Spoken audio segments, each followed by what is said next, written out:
Aleluya, maravilloso es Dios. Que el Señor les bendiga a todos, amados hermanos, amigos que nos visitan, sean todos bienvenidos a la casa de Dios en esta mañana.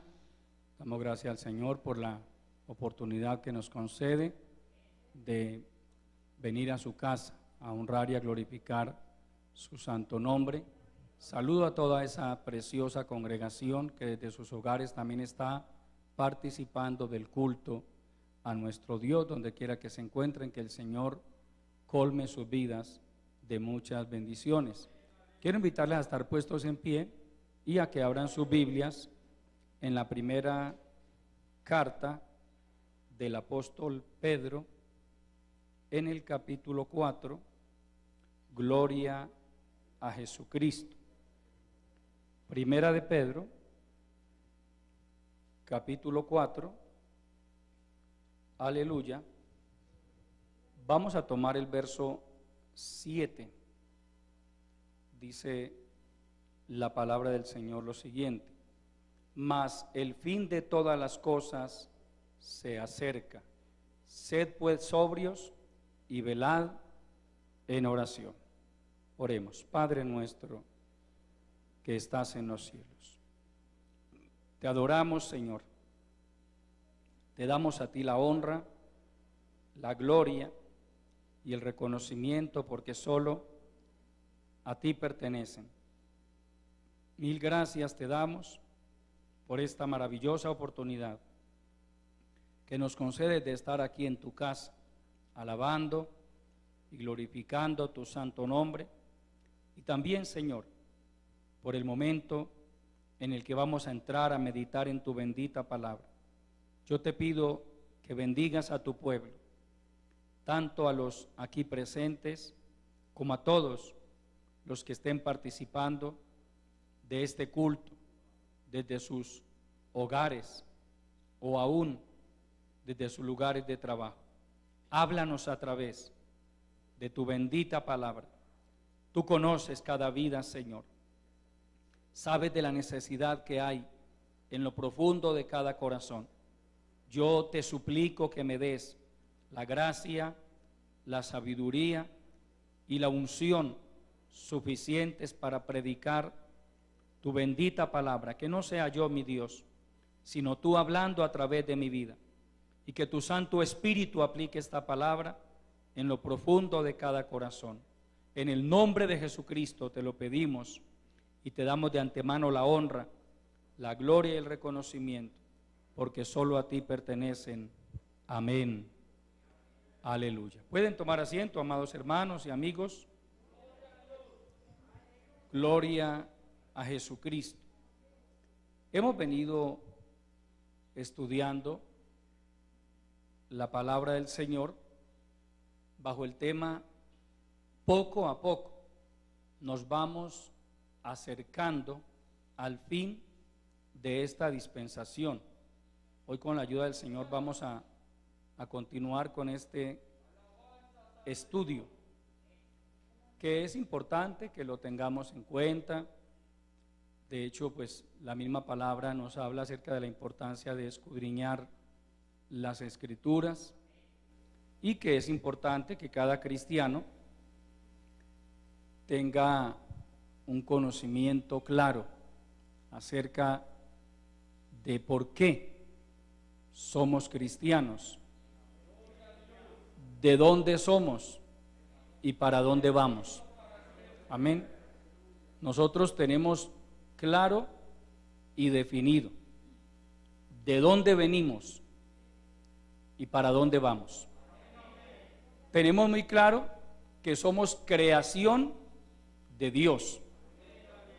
No nos brotó la tierra. No somos el producto del azar. Somos producto de la creación de Dios. Amén. Fue Dios quien hizo al hombre. Fue Dios quien hizo a la mujer. Y le dio la facultad de reproducirse, de tener hijos. Y les dijo: llenad la tierra y sojuzgadla, señoread en los peces del mar, en las aves de los cielos, en las bestias de la tierra. Ese es el origen del hombre. ¿Para dónde vamos? El pueblo cristiano lo tiene claro. Hay gente que no sabe para dónde va. Hay gente que ni siquiera sabe después de la muerte qué será de su alma. Algunos ni siquiera son conscientes de que tienen alma. Y por eso hay gente que dice, no, pues el día de la quema se verá el humo, dicen algunos. Otros dicen, no, con la muerte del cuerpo se acaba todo. No es así, hermano y amigo. La muerte física no significa el fin de una persona. La muerte física determina el fin de nuestro paso por esta tierra. Amén. Pero está escrito que Dios estableció para los hombres que mueran una sola vez y después de esto el juicio. Eso también desvirtúa la teoría de la reencarnación. Hay quienes creen en la reencarnación. Amén. Pero la reencarnación es una teoría antibíblica. No reencarnamos.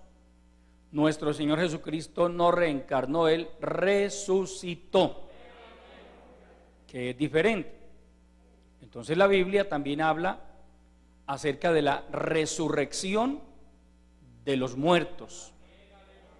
Un día todas las personas que han muerto van a resucitar. Dice el Señor Jesucristo, unos para entrar en la vida eterna y otros en la condenación eterna. Cuando nosotros abrimos nuestro corazón a la palabra de Dios, cuando depositamos nuestra fe en el Señor, entonces sí tenemos claro, definido por fe para dónde vamos. El buen cristiano sabe que si persevera en la fe, que si se mantiene fiel a Dios, el día que parta de este mundo, su alma volará a la presencia de Dios. Amén. Eso lo tenemos claro, amados hermanos. ¿Qué sería lo único que podría impedir que usted fuera a la presencia de Dios? Que usted mismo tomara la nefasta decisión de apartarse del Señor. Pero de lo contrario, hermano, Pablo dice, por lo cual estoy seguro de que ni la muerte, ni la vida, ni ángeles, ni principados, ni lo alto, ni lo profundo, ni ninguna otra cosa creada nos podrá separar del amor de Dios que es en Cristo Jesús. Ni el diablo, que el Señor lo reprenda, con todo y el odio que Él nos tiene a los hijos de Dios, Él no nos puede separar del amor de Dios. Ya el que tome la decisión de apartarse de Cristo, y que las Escrituras también nos advierten acerca de ese peligro, pues asumirá las consecuencias. Porque también se sabe, amado hermano y amigo, de personas que un día anduvieron con Cristo, creyeron en el Señor y de hecho fueron usadas por Dios, pero un día cometieron el error de apartarse del Señor y se perdieron. Amén. Nunca fueron capaces de regresar. Por eso la Biblia nos enseña que lo mejor es no pecar, es luchar continuamente para mantenernos fieles al Señor. Entonces dice el apóstol Pedro, mas el fin de todas las cosas se acerca, sed pues sobrios y velad en oración. Mas el fin de todas las cosas, Pedro está hablando de las cosas creadas, no las cosas eternas, amén, sino las cosas creadas. Cuando dice más el fin de todas las cosas es porque tuvieron un principio. Esta tierra tuvo un principio. En algún momento de la historia Dios la creó, pero la misma Biblia dice que un día el cielo y la tierra pasarán. Cuando a Juan se le revela el juicio ante el gran trono blanco, dice: y vi un gran trono blanco y al que estaba sentado en él, de delante del cual huyeron el cielo y la tierra, y ningún lugar se encontró para ellos.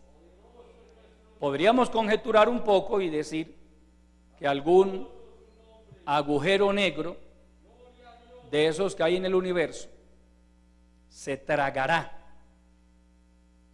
la tierra y todo el espacio sideral que nosotros conocemos. La Biblia dice que Dios va a crear cielos nuevos y tierra nueva. Entonces la historia de los tratos de Dios con el hombre se ha dividido por dispensaciones. Aleluya. Se comienza con la dispensación de la inocencia en el huerto del Edén. No sabemos cuánto haya durado, pero sí estamos seguros de que tampoco fue de un día para otro. Pudo haber durado años, pero la dispensación de la inocencia termina con la caída de Adán y Eva. A partir de ese momento comienza la dispensación de la conciencia, que va hasta después del diluvio, y después del diluvio comienza la dispensación del gobierno humano, que es cuando comienzan a emerger las naciones en el mundo. La Biblia habla del comienzo de las naciones. De hecho, hay naciones que conservan el mismo nombre que se registra en las Escrituras. Gloria al Señor. Hemos considerado esas primeras tres dispensaciones: inocencia, conciencia y gobierno humano. Hoy, con la ayuda del Señor, vamos a continuar en el orden cronológico con la dispensación de la promesa. Amén. La dispensación de la promesa comienza con el llamamiento de Abraham.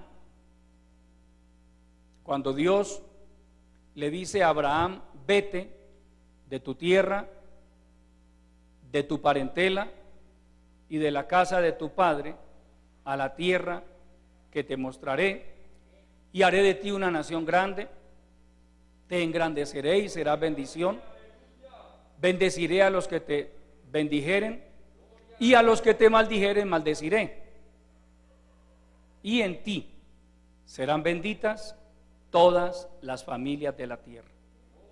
En ti, cuando Dios le dice a Abraham en ti, implícitamente le está diciendo en tu descendencia serán benditas todas las familias de la tierra.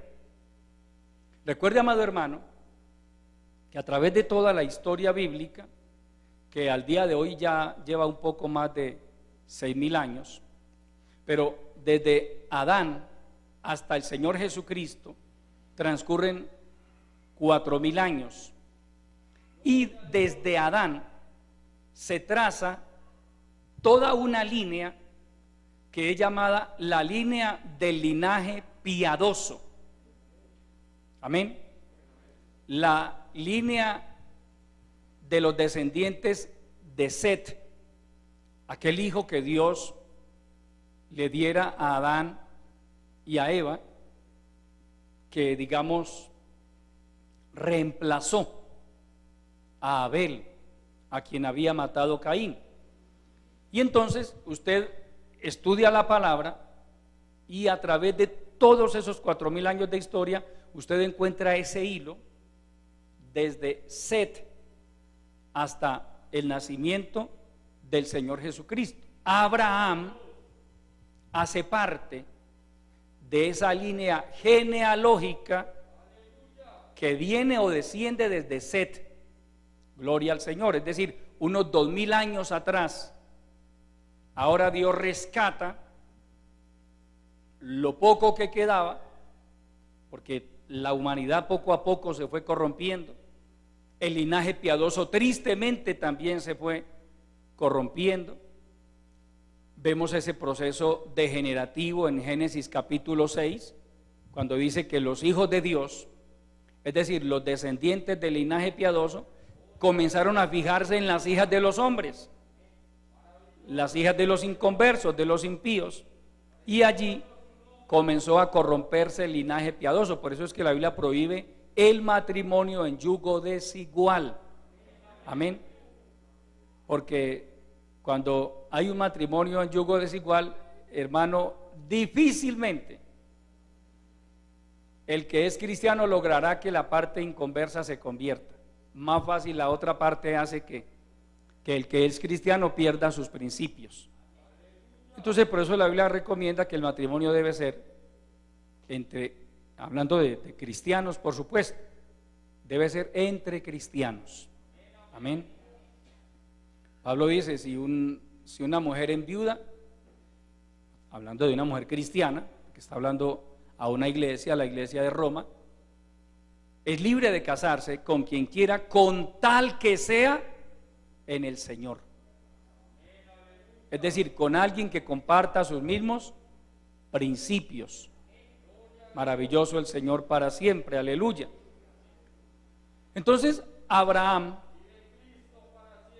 es ese eslabón que Dios recupera del linaje piadoso para continuar con la línea genealógica que llevaría al nacimiento de Cristo. Dios le dice a Abraham: en ti, en tu descendencia, serán benditas las familias de la tierra. Y usted comienza a estudiar la historia de Abraham, que viene a ser el padre de la nación de Israel, y notará, hermano, que a pesar de que Israel tuvo momentos muy oscuros en cuanto a su relación con Dios, hubo épocas en que el pueblo se rebeló contra Dios, hubo épocas en que Dios tuvo que reprenderlos de una manera impresionante. Sin embargo, Dios siempre conservó un pequeño remanente. Dios nunca se queda sin testimonio, amado hermano. Siempre habrá en la tierra quien ame a Dios, por más corrompido que esté el mundo. Habrá hombres y mujeres temerosos de Dios. Habrá hombres y mujeres que estemos dispuestos a decir: yo conservo los principios, yo sigo reteniendo la sana doctrina, yo sigo conservando el temor de Dios, yo sigo convencido de que vale la pena amar a Dios, de que vale la pena servirle, de que vale la pena obedecerle. Amén. Hoy estamos en el siglo XXI y, hermano, la maldad ha crecido de una manera exponencial y sigue. Ese crecimiento exponencial de la maldad sigue avanzando y avanzando, pero en medio de este mundo apóstata, ecuménico, pagano, idólatra, hay un remanente diseminado por el mundo entero, hermano. Miren, en la China es prohibido el evangelio y en la China hay gente cristiana y aman a Dios. En Corea del Norte es un delito ser cristiano y en Corea del Norte hay cristianos. En los países musulmanes, ser cristiano también es casi el equivalente a tener la pena de muerte encima, y hay cristianos en los países musulmanes. Y el cristianismo ha sufrido persecución a través de los tiempos, pero nadie ha podido. Hubo hombres desde los emperadores romanos que se propusieron exterminar el cristianismo, y ninguno ha podido, y ninguno podrá. Porque hermano, mire, es la iglesia de Cristo. Y él dijo: sobre esta roca, la roca es la afirmación que hizo Pedro. La roca no es Pedro. Cuando Pedro le dijo al Señor Jesucristo: tú eres el Cristo, el Hijo del Dios viviente, el Señor le dijo: bienaventurado eres Simón, hijo de Jonás. Amén. Y yo te digo que tú eres Pedro. Pedro viene del griego Petra, una roca pequeña. Y sobre esta piedra, sobre esta roca, sobre esta afirmación que tú acabas de hacer, de que yo soy el Cristo, el Hijo del Dios viviente, edificaré mi iglesia. La iglesia es de Cristo. La iglesia no es de ningún pastor. La iglesia no es de ningún hombre. Y dijo más el Señor: y las puertas del Hades no prevalecerán contra ella. Dicho de otra manera, las fuerzas del infierno, con Satanás a la cabeza, no prevalecerán. Y usted lee un poco acerca de la historia de la iglesia, hermano, y la iglesia a través de los siglos ha padecido persecución. Han muerto cientos de millones de cristianos asesinados, torturados, pero nadie ha podido erradicar la iglesia. Amén. Porque la estableció Dios. Como también ha habido hombres usados por Satanás, interesados en desaparecer la palabra de Dios, y no han podido. Y si no pudieron, hermano, cuando antes, hermano, la Biblia primero estaba en papel y segundo era muy escasa. No todo el mundo tenía un ejemplar de la Biblia. Muchos de nosotros tenemos 3 y 4 Biblias en la casa. Que tengo esta de estudio, que tengo esta que es la personal, que tengo esta otra versión. Hermano, siglos atrás no era así. Porque siglos atrás usted no podía decir que iba a una librería y vendame una Biblia. No, había que mandar a sacar una copia a mano.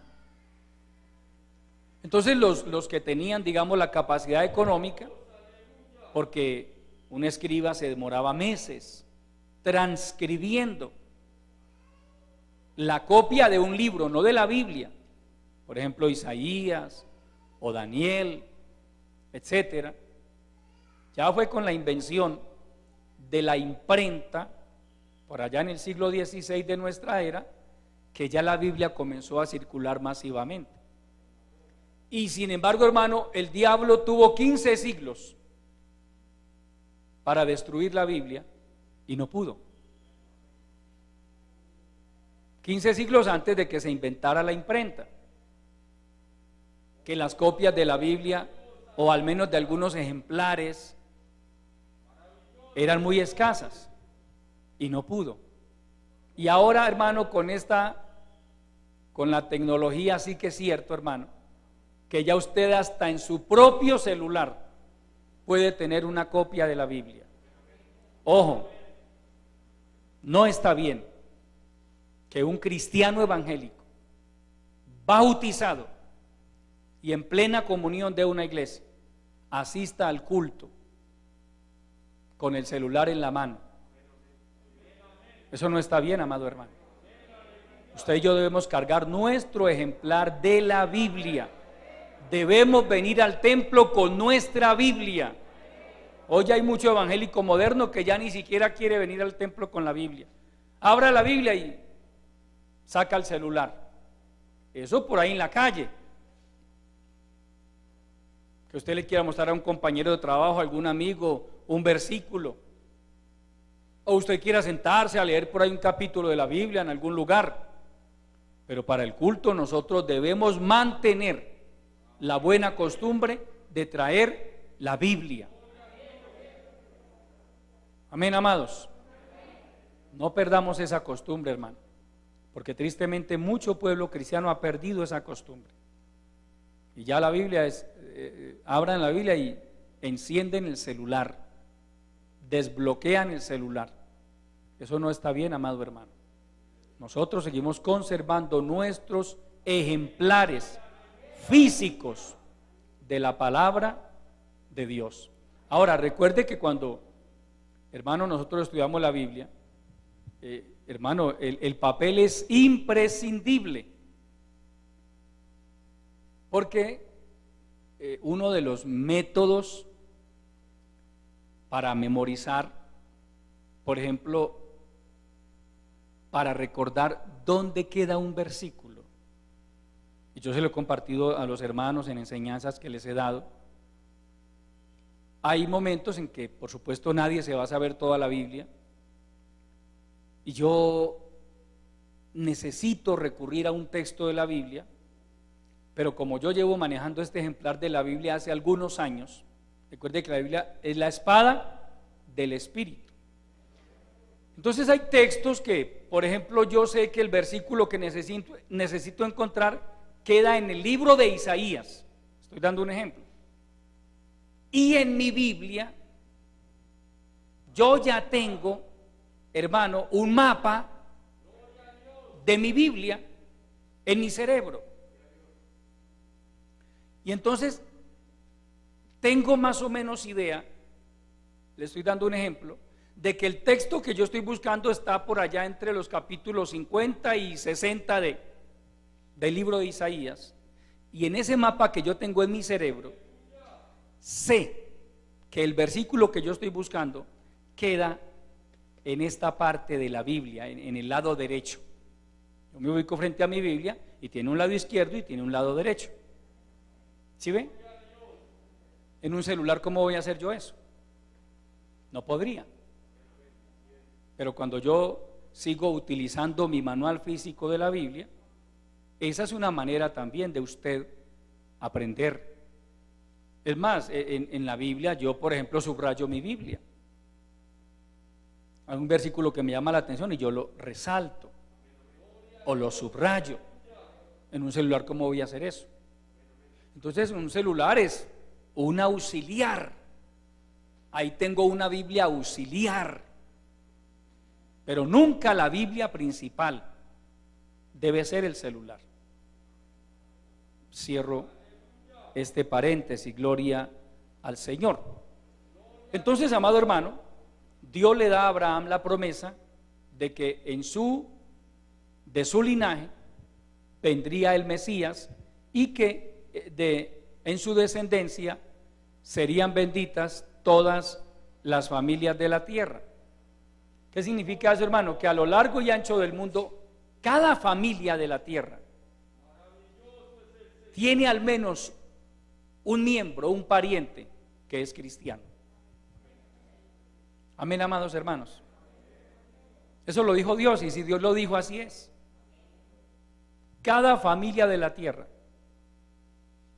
Usted puede tener, permítame, hablo con los que aún no son cristianos, quizá un primo lejano, un tío, un bisabuelo suyo fue cristiano, alguien en su familia es cristiano y ese alguien ora por toda esa familia. Señor, salva a mis papás, salva a mis hermanos, a mis sobrinos, a mis tíos, a mis primos, a mis cuñados. Y llega el día, hermano, en que esa oración alcanza. Puede que no a todos, pero al menos a varios miembros de esa familia. Amén. Porque también dice la palabra que no es de todos la fe. ¿Quién no quisiera que toda su familia fuera salva? Usted no puede sentirse mal porque toda su familia no se ha convertido. Es que la Biblia dice que no es de todos la fe. Por eso no se puede usar mal la palabra cuando alguien dice, hermano, yo creo en la palabra que dice, cree en el Señor Jesucristo y serás salvo tú y toda tu casa. Ese texto, la mayoría de los cristianos lo saca del contexto y lo aplica mal, porque eso se lo dijo Pablo al carcelero de Filipos, y en efecto toda esa familia se convirtió esa misma noche y se hicieron bautizar ahí mismo. Amén.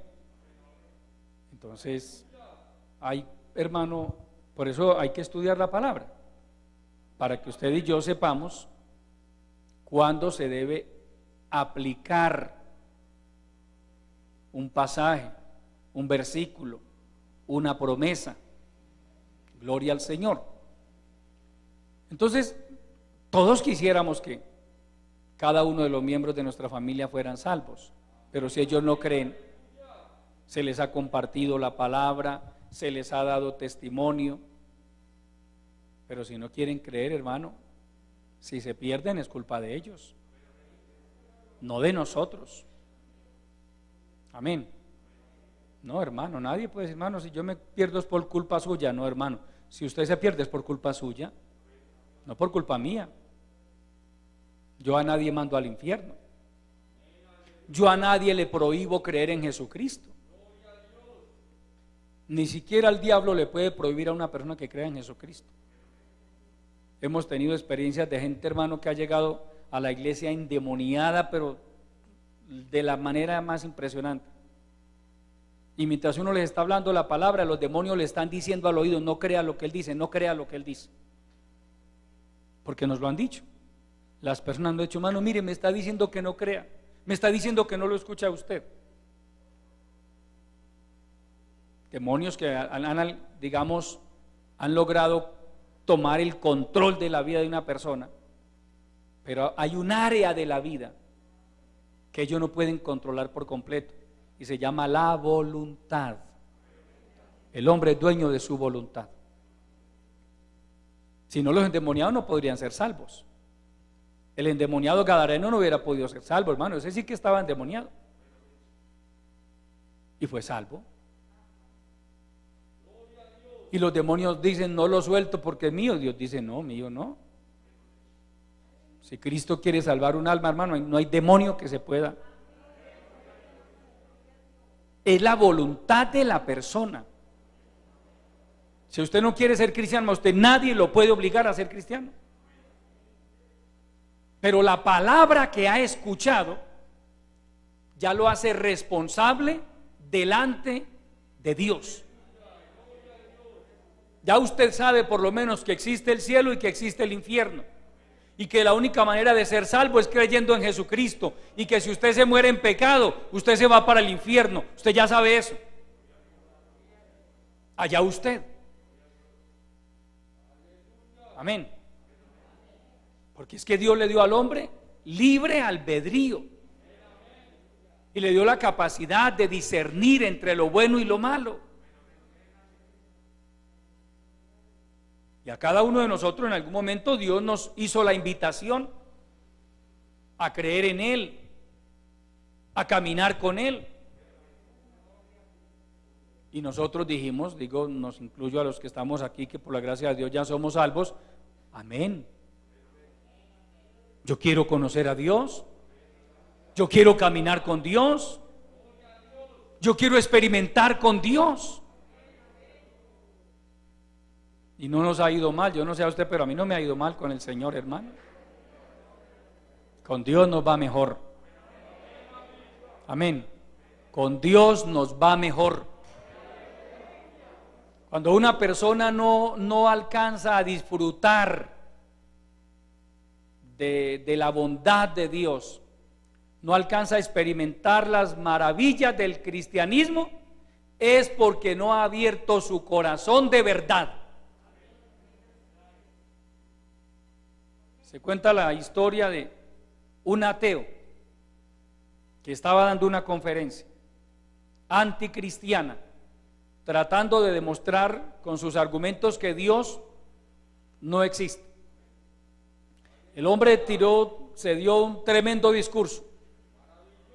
Dijo: Dios no existe por esto y por esto y por lo otro. Cuando terminó su discurso dijo: si alguien quiere decir algo o rebatir lo que yo he dicho, pues bien pueda, levante la mano. Y uno levantó la mano. Y el hombre era ateo, pero era amable. Le dijo: bien pueda, pase, señor, venga acá. Y pasó esa persona, sacó una naranja, tenía una naranja en su bolsillo, sacó una navaja, comenzó a pelar la naranja en silencio, comenzó a comerse la naranja y el ateo lo miraba, un poco escéptico. El hombre terminó de comerse su naranja y le preguntó al ateo: dígame una cosa, señor, ¿la naranja que yo me acabo de comer era dulce o agria? El ateo le respondió: pero qué pregunta tan tonta, es que yo no la probé. Y este hombre, que era cristiano, le responde: por eso, porque usted no ha probado a Dios, porque usted no ha probado con Dios, es que no sabe si Él existe o no. Pero cuando uno prueba con Dios, cuando uno le da la oportunidad a Dios, hermanos, los que hoy somos cristianos no estamos aquí porque éramos las mejores personas del mundo. Éramos pecadores, corrompidos, pero un día decidimos probar con el Señor. Amén. Un día, en mi caso personal, yo decidí probar con el Señor. Pues no me invitaron, voy a ver, voy a buscar a Dios. Y hermano, me encontré con una cantidad de bendiciones que, hermano, por mi mente no pasaban. Dios es real, Dios es bueno, Dios cambia, Él transforma, Él liberta al hombre de la esclavitud del pecado, Él hace al hombre feliz, pero hay que abrirle el corazón. Amén. Por eso toda persona que de verdad le ha abierto su corazón a Dios ha experimentado la gracia, la misericordia y el amor de Dios. Amén. Y por eso, mire, a ustedes, ¿quién lo obliga a venir a la iglesia? Usted que lleva 5 años, 10 años, 20 años en el evangelio, dígame, ¿qué pastor lo ha obligado a usted a estar aquí? Ninguno. ¿O será que el pastor le da un mercado semanalmente y por eso usted vive tan contento en la iglesia? No, no. Se le enseña la verdad. Y esta verdad hace que el hombre tome decisiones. Mire, la palabra de Dios, cuando alguien la recibe con humildad y con fe, lo lleva a tomar decisiones. Nadie lo obliga. Usted sabe que allá en el mundo la gente inconversa, que muchos de ellos son aborrecedores del evangelio, le dicen a usted: ¿cierto que a usted su pastor no lo deja tomar cerveza? Le dicen al joven soltero: ¿cierto que a usted su pastor no lo deja tener novia? No, hermano.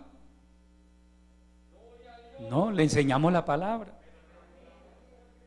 Y la palabra nos conduce a tomar decisiones. Usted es libre de hacer lo que quiera. Si usted quisiera salir de aquí a pegarse una borrachera, ¿quién se lo va a impedir? Usted puede hacerlo. ¿Por qué no lo hace? Porque la palabra de Dios que ha escuchado ya ha venido haciendo un trabajo en su vida. Porque su conciencia ha sido activada. Y usted podría ir y adulterar si quisiera, fornicar si quisiera, emborracharse si quisiera. Pero usted y yo hemos entendido que esto es con Dios, que no es el pastor el que me prohíbe a mí hacer esto o aquello, que es Dios el que me dice: si hace eso, va a arruinar su vida. Eso es lo que hace el pecado, hermano y amigo: arruina la vida de una persona. Entonces dice Proverbios que el camino del entendido es hacia arriba para escapar del infierno abajo. El camino del entendido. Por eso la persona que busca a Dios es entendida. Porque la persona que busca a Dios mira un poco más allá. Porque es que hay que mirar más allá, amado hermano. Yo siempre le pregunto a una persona que estoy compartiéndole la palabra: ¿usted cuántos años va a vivir? Yo no sé. Bueno. Mire, se cree dueño de su propia vida y ni siquiera sabe cuántos años va a vivir. Y si le preguntara a cada uno de ustedes: ¿usted va a llegar vivo a diciembre del 2021, ninguno podríamos decir, sí, claro. Si Dios quiere, si Dios lo permite. Es más, usted ni siquiera sabe si va a estar vivo mañana. Entonces mire que eso al entendido lo lleva a echar un vistazo más allá. ¿Y si yo me muriera mañana qué? Y el pueblo cristiano que conoce la palabra va más allá y dice y reflexiona: si Cristo viniera hoy por la iglesia, ¿qué? Porque ahí está, hermano, la promesa del rapto de la iglesia. Y Cristo va a venir por la iglesia. De eso no le quepa la menor duda. Esa es una de sus promesas. Y así como Él prometió que de la descendencia de Abraham vendría el Cristo, el Mesías, y vino, y hoy el evangelio se predica por todo el mundo, así Él prometió y dijo: no se turbe vuestro corazón, ni tenga miedo. Creéis en Dios, creed también en mí. En la casa de mi Padre muchas moradas hay. Si así no fuera, yo os lo hubiera dicho. Voy pues a preparar lugar para vosotros. Y si me fuere, dijo el Señor, vendré otra vez y os tomaré a mí mismo, para que donde yo estoy, vosotros también estéis. Hermano, y si Dios lo dice, póngale la firma. El buen cristiano y el que ha estudiado la palabra sabe eso. Dios no miente. Dios no es hombre para que mienta, ni hijo de hombre para que se arrepienta. Y mire, una prueba, hermano, de esto es, mire la iglesia. ¿Cuánto hace que Satanás ha querido destruir la iglesia de Cristo? Mire, la han perseguido los emperadores romanos, la han perseguido los papas. Y si aquí hay algún católico, se lo digo con todo respeto, los papas han sido perseguidores de la iglesia cristiana. Vaya a la historia para que se dé cuenta que no es algo que yo me esté inventando.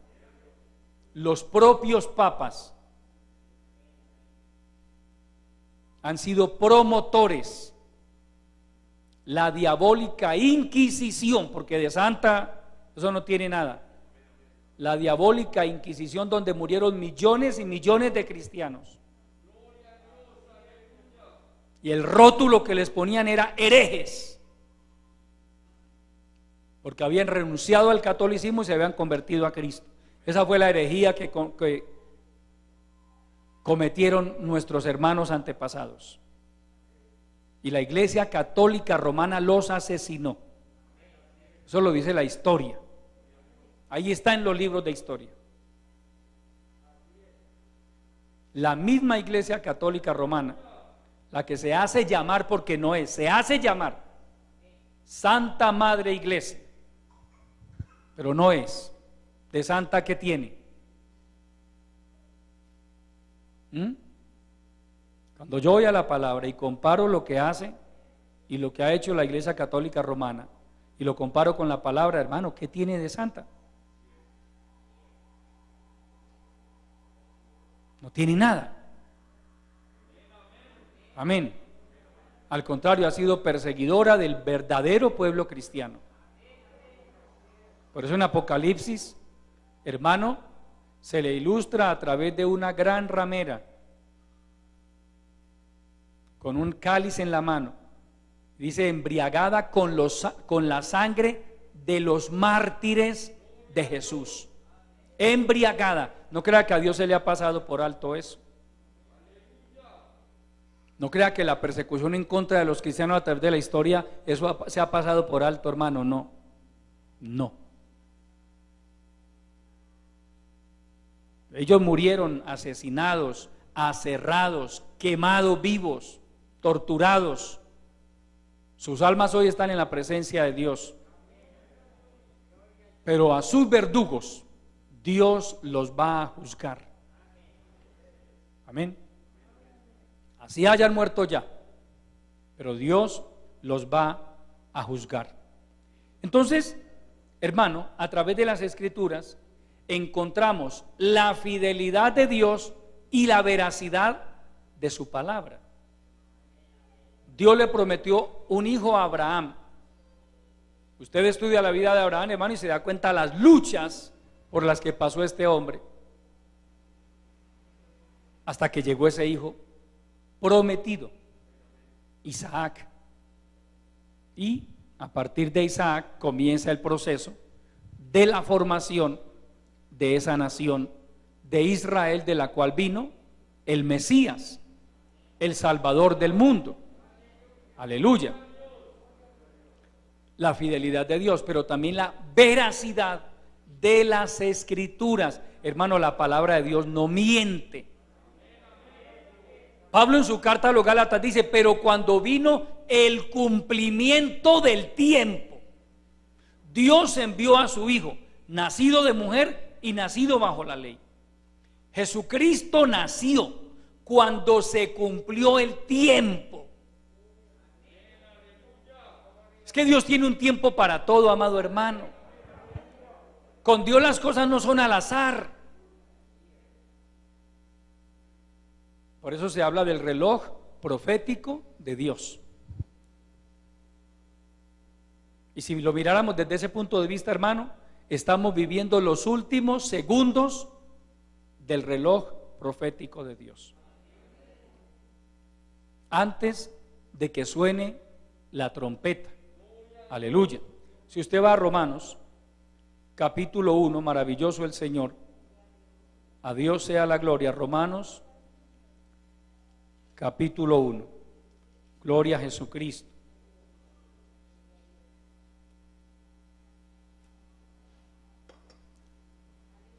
Leamos los primeros 4 versículos.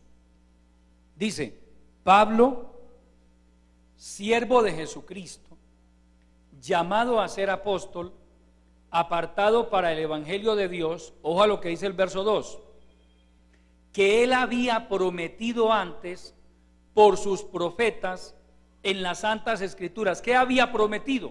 Verso 3: acerca de su Hijo, nuestro Señor Jesucristo, que era del linaje de David, según la carne, que fue declarado Hijo de Dios con poder, según el Espíritu de santidad, por la resurrección de entre los muertos, que él había prometido antes por sus profetas en las santas escrituras. Desde el mismo huerto del Edén, hermano, Dios prometió la venida de Jesucristo. Aleluya. Luego se la promete o le ratifica la promesa a Abraham. Luego Jacob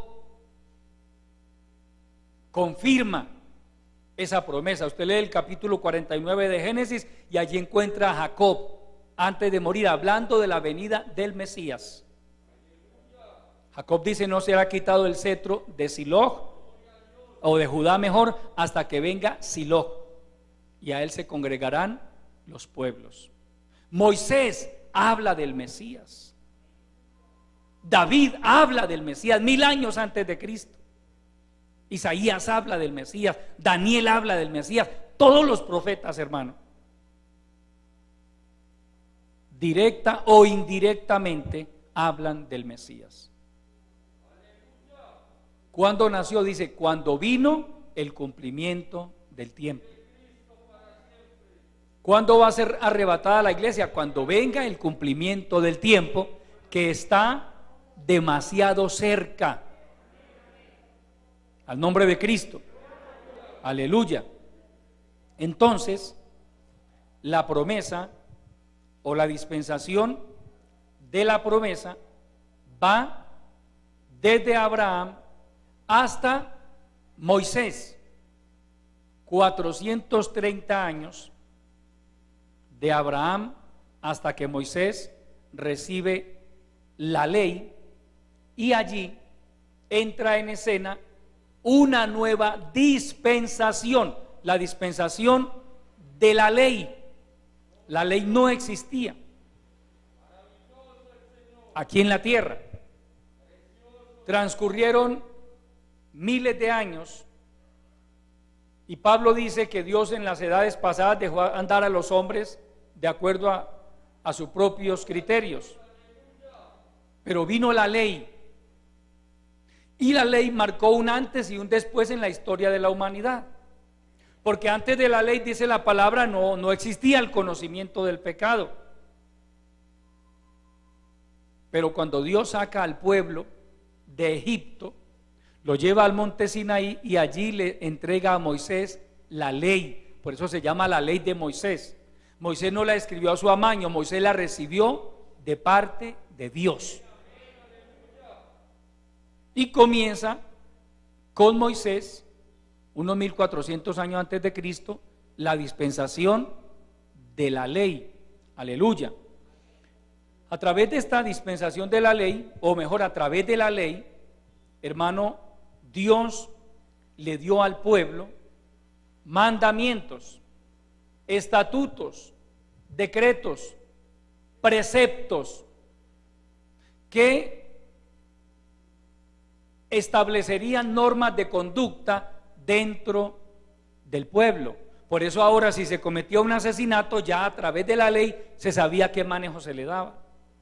Si una mujer o un hombre cometían adulterio, ya la ley sabía o decía qué manejo se le daba. La ley trajo leyes civiles y leyes religiosas. Por eso usted va al pueblo de Israel ofreciendo una cantidad de sacrificios. Usted encuentra, por ejemplo, en Levítico una cantidad de leyes con respecto a los sacrificios. ¿Cómo debía el pueblo adorar a Dios? Antes no sabían cómo. No había un código, pero ahora ya lo tenían. Gloria al Señor. Y, hermano, por medio de la ley se entregaron herramientas jurídicas para juzgar y castigar las conductas punibles de las personas. Cuando se habla de una conducta punible, se habla de una conducta que merece castigo. Amén. Una conducta que amerita que la ley intervenga. Hay conductas que llaman a las partes a que concilien. Por ejemplo, alguien le da un golpe en la cara a otro, eso no da cárcel. Lo citan a una audiencia, estamos hablando de personas que de pronto en algún momento tienen algún problema y acuden a las autoridades y lo llaman a una audiencia de conciliación. Pero cuando alguien atenta contra la vida de una persona, ya es una conducta punible. Merece castigo. Merece que la ley le aplique el castigo que ya está determinado. Y desde el punto de vista espiritual, hay conductas que son también punibles. Y ya esas las ejecuta Dios. Esas sentencias las ejecuta Dios. Un cristiano peca y Dios se encarga de castigarlo por su pecado. La Biblia dice: con castigos por el pecado corriges al hombre y deshaces como polilla lo más estimado de él. Usted es libre de pecar si quiere, pero sepa que eso le va a traer problemas con Dios. No mire al pastor, no tiene que mirar al pastor, mire a Dios. Si yo hago esto, si yo hago aquello, ¿qué me puede pasar? Uno encuentra gente, perdóneme lo que le voy a decir, un poco necia. Ay, de que le digan al pastor, es que ni siquiera me tiene que decir a mí. Tranquilo. Cuidado, le dice al pastor, tranquilo. Adviértale a su esposa que cuidado le dice a Dios. Adviértale a esa persona, cuidado le cuenta a Dios. Pero por mí no se preocupe. Amén. Entonces mire que cuando uno conoce la palabra, ya uno sabe que esto no es con el hombre. Y que usted puede cometer un pecado, hermano, en el lugar más, mire, se puede ir para el Amazonas, internarse por allá un mes, selva adentro, a cometer ese pecado que tanto anhela cometer, y allá no lo va a ver nadie, según usted. Si es una persona necia, porque los hay. Hay evangélicos que viven sufriendo porque, hermano, es que si hago algo aquí en el barrio se dan cuenta. ¿Recuerdan la anécdota que les conté de aquel hombre que se convirtió a Cristo? Y antes de convertirse a Cristo era aficionado a los gallos, a las peleas de gallos. Y consultó en la iglesia: no, hermano, ya los cristianos no practicamos esas cosas. Uy, ¿yo cómo hago? El hombre desesperado, hermano, y dijo: me voy a ir para un pueblo, hermano. Imagínese un pueblo bien remoto, bien lejos. Y se fue por allá. Allá nadie me conoce a mí. Y, hermano, averiguó dónde queda la gallera del pueblo, y en todo pueblo hay gallera, hermano. Allá llegó. Y, hermano, se llenó eso allá. Y le apostaban: yo le voy al gallo rojo, yo le voy al gallo blanco, yo le voy al gallo rojo, yo le voy al gallo blanco. Hasta que alguien gritó y dijo: yo le voy al gallo del evangélico. Allá en ese pueblo, hermano, alguien supo. Este es evangélico. Este es evangélico. Amén. ¿De qué nos habla eso, amado hermano? Que usted puede irse para donde quiera. Si pudiera ir a la luna y se fuera para allá, pero Dios allá lo va a descubrir también. Eso es lo que hace la palabra. Eso es lo que hace, lo que hizo la ley. Trajo el conocimiento del pecado. Vaya por favor a Romanos capítulo 3. Aleluya.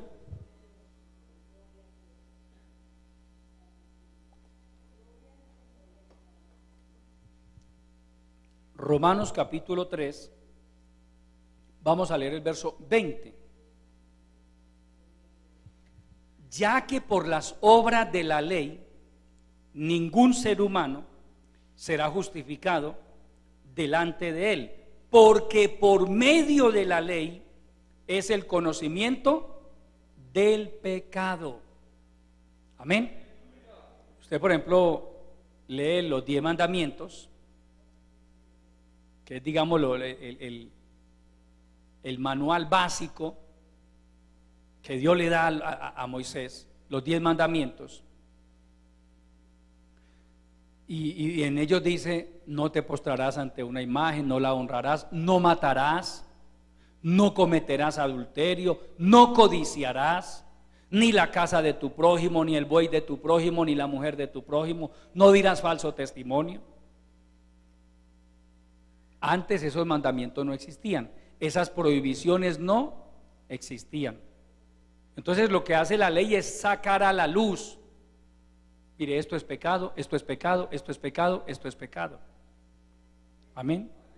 Por medio de la ley es el conocimiento del pecado. Y vaya a Romanos capítulo 7. Aleluya. Romanos 7, verso 7. ¿Qué diremos pues? ¿La ley es pecado? En ninguna manera. Pero yo no conocí el pecado sino por la ley, porque tampoco conociera la codicia si la ley no dijera: no codiciarás. Amén. La dispensación de la ley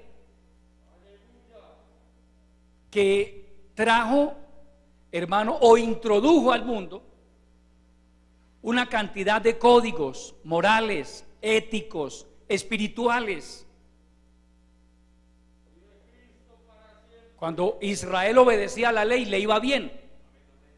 Cuando Israel se apartaba de la ley de Dios, hermano, le iba mal. Cuando usted y yo obedecemos la palabra, nos va bien. Nos apartamos de la palabra y no nos va a ir bien. Al nombre de Cristo.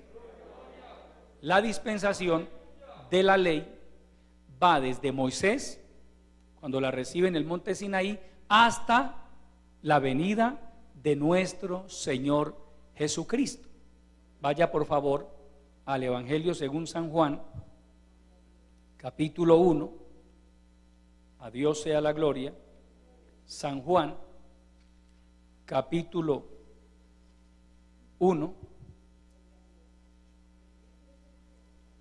leamos el verso 17, Juan 1, 17. Pues la ley por medio de Moisés fue dada, pero la gracia y la verdad vinieron por medio de Jesucristo. Ojo al detalle, amado hermano. Mire, Juan, inspirado por el Espíritu Santo, está haciendo el empalme entre la dispensación de la ley y la dispensación de la gracia. Juan dice, la ley vino por medio de Moisés, pero la gracia y la verdad vinieron por medio de Jesucristo. Con la venida del Señor Jesucristo, su establecimiento de la doctrina del nuevo nacimiento, de la venida del Espíritu Santo y su muerte en la cruz del Calvario, el hermano dice, a partir de ahora los seres humanos no dependerán más de las obras de la ley para ser salvos. De aquí en adelante va a ser por gracia. El Señor Jesucristo inaugura la dispensación de la gracia, que es la que nosotros todavía estamos disfrutando. Amén. Disfrutando. ¿Qué es la gracia? ¿Qué es la gracia divina? En la teología cristiana, la gracia divina es el don o regalo gratuito concedido por Dios, óigase bien, para ayudar al hombre a cumplir los mandamientos, salvarse y ser santo. Mira, amado hermano, sin la gracia de Dios usted y yo no podríamos ser salvos. Sin la gracia de Dios usted y yo no podríamos ser cristianos. Amén. Pablo dice, porque por gracia sois salvos por medio de la fe. Y esto no de vosotros, porque es un don de Dios, es un regalo de Dios. Y si le queda alguna duda, dice, no por obras, para que nadie se gloríe.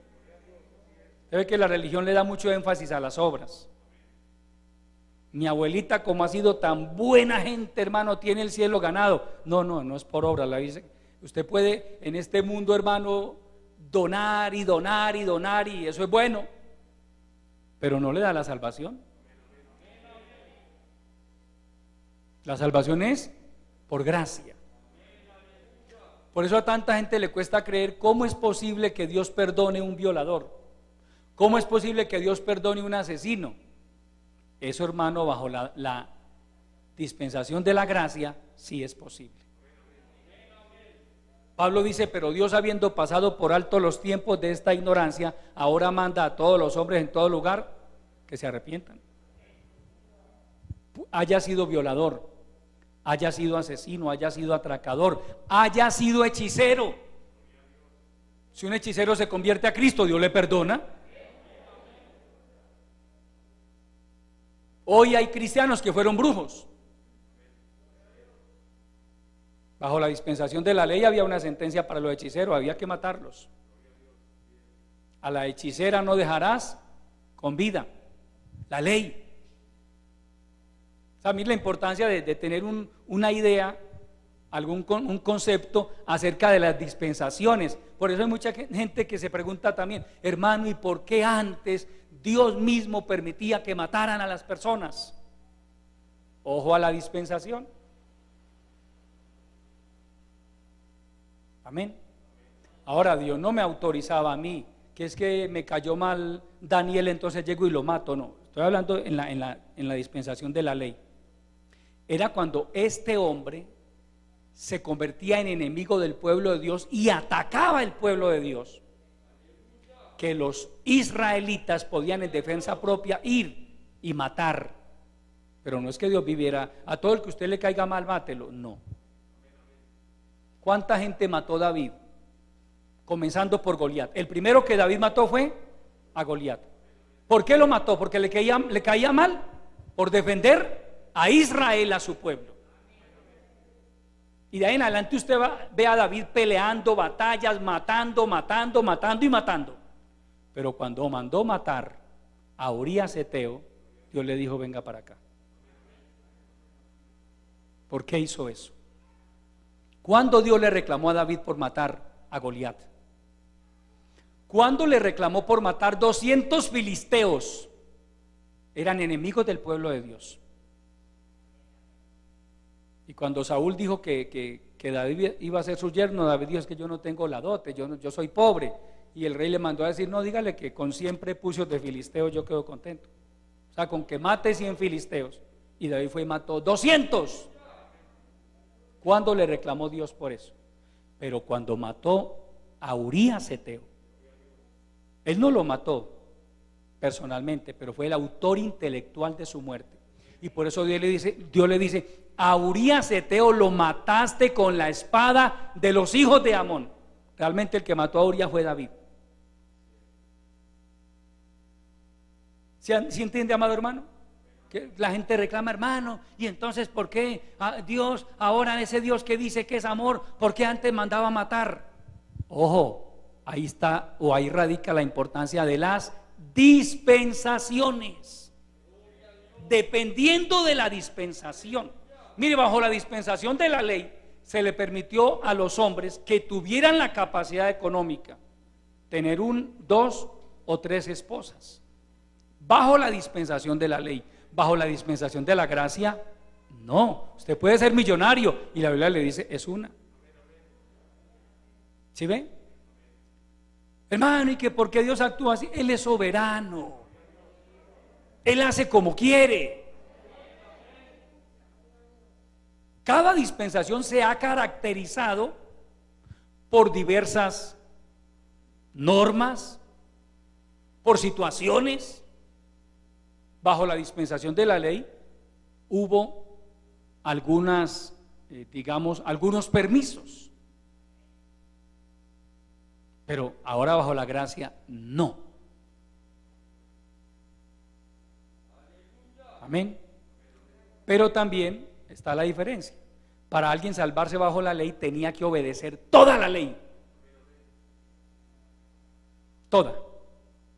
Por eso cuando aquellos judíos, si usted ha leído Hechos capítulo 15, dice que en Antioquía se había convertido una cantidad de gente, Antioquía de Siria, es decir, puros gentiles, y llegaron allí unos judíos a Antioquía de Siria y les dijeron a los hermanos de Antioquía: si ustedes no se hacen circuncidar y no guardan la ley de Moisés, no pueden ser salvos.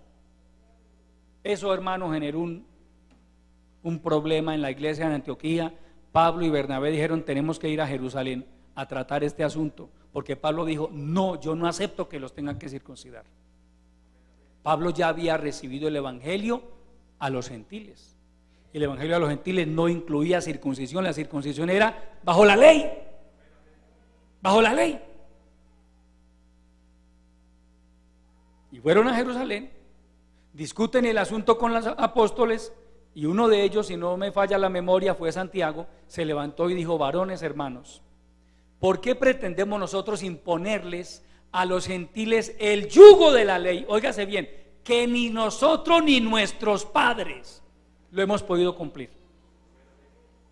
¿Sí ve? Ni siquiera los judíos fueron capaces de cumplir la ley. Pero ahora había de esos judíos fanáticos que pretendían que los gentiles que se convirtieran a Cristo guardaran la ley. Entonces, mira, amado hermano, la importancia de entender las dispensaciones. Cada dispensación está marcada por ciertas cosas. Bajo la dispensación de la ley, si usted quería ser salvo, porque usted podía ser salvo, así fuera gentil, usted se convertía al judaísmo, pero también tenía que hacerse circuncidar. Y ahí no importaba si usted era alérgico o no a la anestesia, porque la anestesia no existía. Amén. Tenía que guardar toda la ley. Ahora ya no. Ahora es por gracia. Por eso, mire, Dios nos acepta con nuestros defectos, con nuestras debilidades. El Señor está ahí luchando con usted, está luchando conmigo, está enseñándonos, está formándonos. Y usted y yo no tenemos que pagar con la vida. Mire, bajo la dispensación de la ley, un israelita pecaba y tenía que ir a comprar un corderito y llevarlo al sumo sacerdote. El israelita le decía: mire, yo pequé de esta y esta manera y traigo este corderito para sacrificarlo. La persona ponía las manos sobre el animalito. Simbólicamente eso significaba que los pecados de esa persona se traspasaban al animalito y degollaban el corderito. Bajo la dispensación de la ley eso desapareció, porque Cristo es el Cordero de Dios que quita el pecado del mundo. Amén. Entonces, por eso hay cosas que en el pasado se permitieron, ocurrieron, pero porque eran otras dispensaciones. Entonces ya nosotros como iglesia no estamos bajo la dispensación de la ley. Nosotros estamos bajo la dispensación de la gracia. Aleluya. Y por supuesto la dispensación de la gracia también tiene normas, tiene mandamientos, tiene enseñanzas. Si es por gracia, la salvación es gratuita, pero obviamente también hay que obedecer la palabra. Si usted va a Romanos capítulo 5, a Dios sea la gloria. Ya con esto terminamos. Romanos capítulo 5, aleluya. Gloria a Dios. Leamos los primeros dos versículos. Justificados pues por la fe, tenemos paz para con Dios por medio de nuestro Señor Jesucristo, por quien también tenemos entrada por la fe a esta gracia, en la cual estamos firmes y nos gloriamos en la esperanza de la gloria de Dios. Aleluya. Entonces ya bajo la dispensación de la gracia se nos demanda santidad. Mire, bajo la ley se permitía la venganza, bajo la gracia no. La ley decía ojo por ojo, diente por diente, golpe por golpe, quemadura por quemadura. Ya bajo la dispensación de la gracia, ya no. A usted lo ofenden y Dios le dice perdone. Por eso a los judíos no les gustaba el discurso del Señor Jesucristo. Porque si tu enemigo te golpea en la mejilla, ponle la otra. Eso al judío no le gustaba. Porque ellos eran vengativos por naturaleza. Pero ya nosotros, hermanos, estamos bajo la dispensación de la gracia. ¿Cuándo termina la dispensación de la gracia? Dentro de muy poco. Mire que cada una de las dispensaciones ha tenido un cumplimiento. La dispensación de la gracia culminará cuando la iglesia sea arrebatada al cielo. Habrá un paréntesis, un stand-by de 7 años para el desarrollo de la gran tribulación, y vendrá la última dispensación, la dispensación del milenio. Es la última dispensación que nos falta por analizar a la luz de las Escrituras. Con la ayuda del Señor, el próximo domingo estaremos estudiando ese tema, amados hermanos. Pónganse de pie y vamos a dar gracias al Señor por el consejo de su bendita palabra. Padre nuestro, que estás en los cielos, te doy a ti la honra, la gloria y el reconocimiento, Señor, por haberme permitido compartir esta enseñanza de tu palabra con tu pueblo. Gracias, Señor, por permitirnos entender que cada dispensación es diferente, tiene características distintas, y gracias te damos por la dispensación de la gracia, porque si no hubiera llegado esta dispensación, muy difícilmente cualquiera de nosotros hubiera podido ser salvo. Gracias por haber enviado a tu Hijo Jesucristo. Padre, ayúdanos a mantenernos firmes en esta gracia, a disfrutar, a seguir disfrutando de tu misericordia, que podamos seguir con tu ayuda peleando la buena batalla de la fe, para que cuando suene la trompeta final seamos hallados dignos de partir con Jesucristo al reino de los cielos. Glorifica tu palabra en cada vida, Señor. Ayúdanos a ponerla por obra en el nombre de Jesucristo. Te lo pedimos y te damos muchas gracias. Amén. Aleluya. Tomen asiento.